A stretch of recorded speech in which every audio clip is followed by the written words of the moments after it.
With 5 blinks, I saved my life. My husband, Earl Powdrell, is a brainstem stroke bilateral mid-pontial survivor. They said, it's a brainstem stroke. It's fatal. It is always fatal. They said, well, you know, you need to deny care. It's the most humane thing to do. We'll make him comfortable. We'll deny food, but we'll be comfortable, and he will eventually drift away. Earl had already started to blink. He used every bit of energy he could just to blink, right? And so I knew he was in there. So we told the doctors no. The doctor was writing notes at the desk just outside of Earl's room. So he came into the room and he said, it's primal reflexes. His brain is just responding primally. And he said, I'm going to prove it to you all. And the room was full. He said, Mr. Powdrell, they tell me that you're an aerospace engineer. He said, okay, I want you to close your eyes and keep them closed, and then I want you to blink the answer to this question. What is the square root of 25? And Earl answered 1, 2, 3, 4, 5. And with 5 blinks, he saved his life. It is difficult to understand what Kathy and my children were going through, as the Plano doctors were telling them I was not cognitive. I cannot imagine. I could see in their faces their need for me to respond. I knew he was in there. And so I remember quite, I mean, it sounds dramatic, but I remember throwing myself across the bed and grabbing by his shoulders and begging him that if he was in there and he was able to communicate, that he had to show me. I could hear, feel, remember everything. It took everything we all had to get that first blink. I knew that I would have to convince the doctors I was inside, alert and comprehending. The way and route of 25 saved my life. After the 5 blinks, my company Raytheon sent an C-130 aircraft to pick me up at Love Field and fly me to Houston Hobby. By 9 p.m. that night, we arrived on the rooftop of Memorial Hermann Houston Medical Center, and came down the stairs. And when he came through, both the doors of the neuroscience ICU busted open. Earl came through, and the stroke team of about 15 people went to work like a machine. In September, he will be a 10-year survivor, probably one of the longest living survivors of a brainstem stroke in that area of the stem in the United States.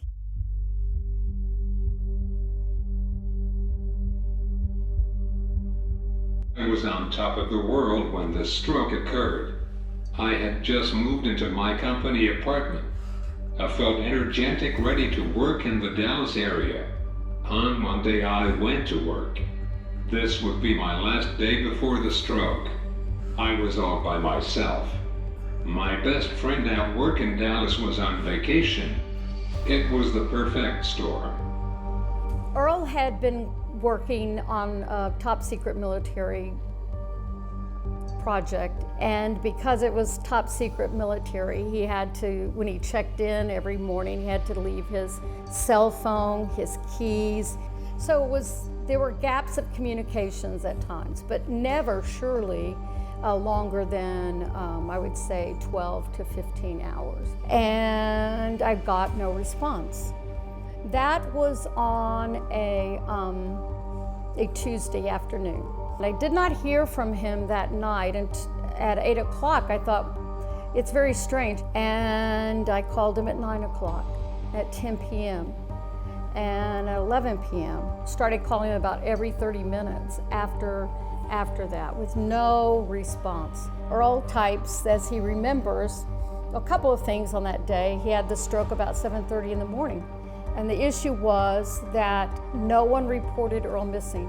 So he laid there helpless, and hours ticked. He said he ticked on, hours went on and on. He says he got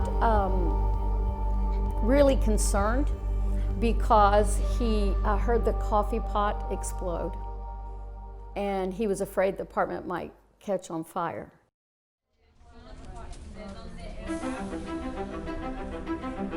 So after 4 weeks in ICU, Dr. Andrew Barretto said, I believe you guys are right. One day I can see Earl sitting at the head of a table in a boardroom conducting a meeting and getting him back to work. He's blinking, he's communicating, he truly is cognitive. We see no impairment. We see no further risk of damage. It seems to be a one-time event. So I'm gonna recommend that he go to TIER, Houston Memorial Herman TIER. And Earl became a rock star. Absolutely became a rock star. By Thanksgiving, he was standing up and walking in slings. I like this feature, Dad. You like this feature? It's pretty cool. Everyone knew Earl. He's just a miracle for one thing, and he's just an anomaly. There's no one, there's not a case quite like Earl. I want to be a miracle of God first then, a miracle of science second. Well, here I am. I have an amazing team of doctors and therapists. They became my miracle along with my family.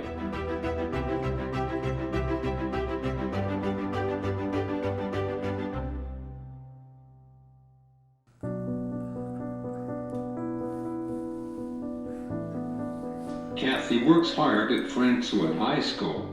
She is my hero. She puts in long hours, then she comes home. She takes care of me all night. She turns me every 4 hours so I do not get pneumonia or a bed sore. She baths me. She does my bowel program at night. She gives me breathing treatments. She turns on my ventilator so I can breathe with oxygen at night. She gets up at 5 a.m. to dress me and put me into the chair for the caregiver to come at 8 a.m. She makes my breakfast. She washes my face and shaves me, then she goes to work.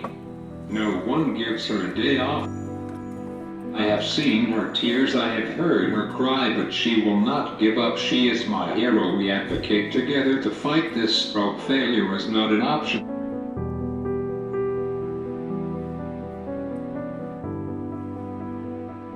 People ask for the last almost 40 years, how did an aerospace engineer and an actress find love and happiness?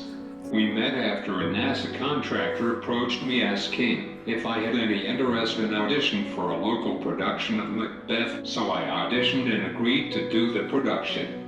In one of the final scenes I was ordered by Macbeth to murder her character, Lady Macduff.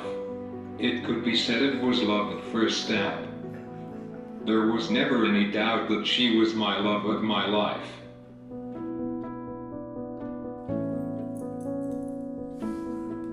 We all had a stroke.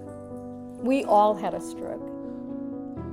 His brothers, my sisters, our children, our grandchildren, we all suffered a stroke. It changed our lives forever. So he decided he wanted to turn a corner in his life, to do advocacy. Thanks to Rafferty Laredo, who is from Houston, United Spinal, Rafferty has given a voiceless man a voice. It is important to me to leave this world a better place. Complex rehab technology saved my life and gives me a quality of life. I want to help others who do not know how to navigate the system. And we decided that we needed to be the face of an American family who is going to persevere and recover and make the world a better place.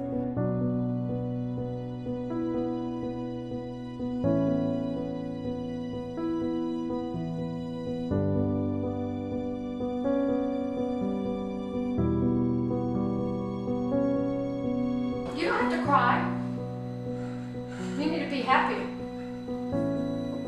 No, smile. You need to be happy. You don't have to cry. Right? It's pretty emotional when you think about it, right? But here we are. 10 years. 10. Woohoo! Right? How can that be?